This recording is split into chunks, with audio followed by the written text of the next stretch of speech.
নমস্কার বন্ধুরা, আজকে করে দেখাচ্ছি মোমো। আজকে একটা হেলদি ডিশই করে দেখাচ্ছি। যেহেতু হেলদি ডিশ বলছি কারণ এটা আমি আটার তৈরি করছি।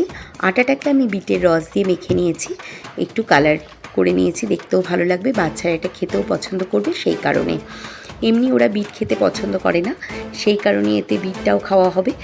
আর এখানে বিভিন্ন ধরনের সবজি আমি এখানে কুচিয়ে নিয়েছি, একটু রসুন কুচি, লঙ্কা কুচি, পেঁয়াজ কুচি, গাজর কুচি, ক্যাপসিকাম কুচি আর বাঁধাকপি। এগুলো আপনাদের ঘরে যে যেটা থাকবে সেগুলোই কুচি করে নেবেন।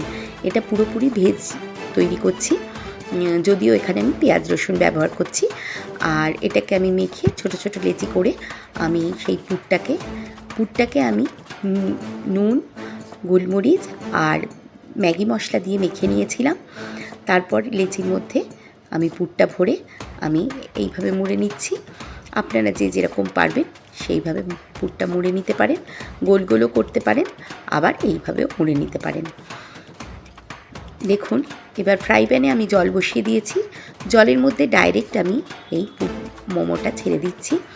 5-7 মিনিট ফুটিয়ে নেব ঢাকা দিয়ে, তাহলেই দেখবেন এটা হয়ে গেছে।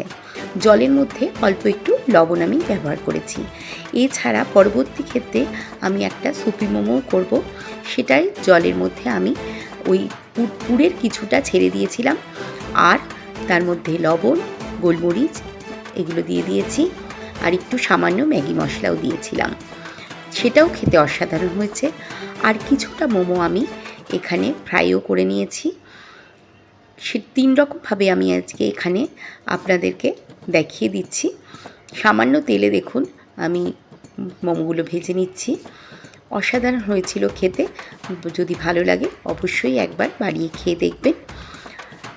আর ভিডিওটা ভালো লাগলে অবশ্যই একটা লাইক করে আমাকে উৎসাহিত করবেন। আজকে এই পর্যন্ত। ভালো থাকবেন, সুস্থ থাকবেন, সাবধানে থাকবেন। নমস্কার।